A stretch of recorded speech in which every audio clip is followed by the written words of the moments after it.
Set हो गई, set हो गई।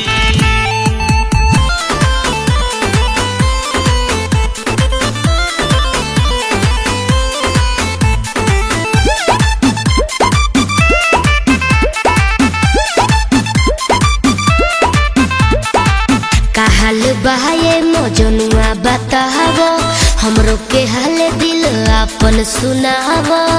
अरे कुछ बोलो ए।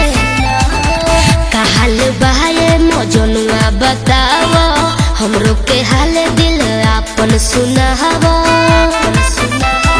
पहले तो थी लाल किला, अब इंडिया गेट हो गई। क्या बैंड संग तू से परेट हो गई, हस्बैंड संग तू से परेट हो गई। तो शादी करके तुम ससुरा में सेट हो गई। हस्बैंड संग तू से परेट हो गई, शादी करके तुम ससुरा में सेट हो गई। तो क्या करूं बोलो।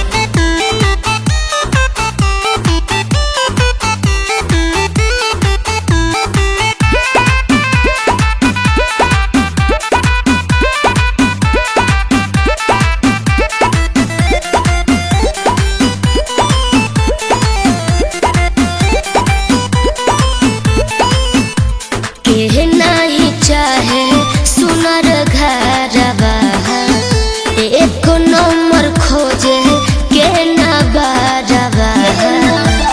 बोलो ए के नहीं चाहे सुनर घरवा, एक नंबर खोजे के ना बारवा। कैसे मेरे ऐसे तुमने किया क्या? हाथ पर रख के कसम भी लिया था। अच्छा मेरी गलती थी जो तुमसे ऐसे भेंट हो गई। अच्छा। हस्बैंड संग तू से परेट हो गई, तो? हस्बैंड संग तू से परेट हो गई। शादी करके तुम ससुरा में सेट हो गई। हस्बैंड संग तू से परेट हो गई, शादी करके तुम ससुरा में सेट हो गई। तो क्या दिक्कत है।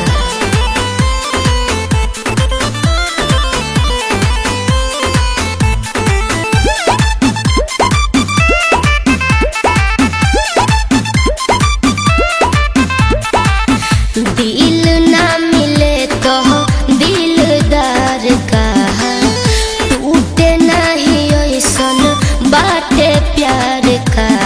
प्यार का प्यार का ए दिल ना मिले तो दिलदार का, टूटे नहीं ऐसन बाटे प्यार का। तेरी जवानी निखर ही रही है, क्या? मेरी जवानी बिखर ही रही है, ऐसा मत करो। ही रही है। नितेश आनंद नहीं पीता वो सिगरेट हो गई। क्या? हस्बैंड संग तू से परेट हो गई, हाँ यार। हस्बैंड संग तू से परेट हो गई। शादी करके तुम ससुरा में सेट हो गई। हस्बैंड संग तू से परेट हो गई, शादी करके तुम ससुरा में सेट हो गई। तो क्या करती।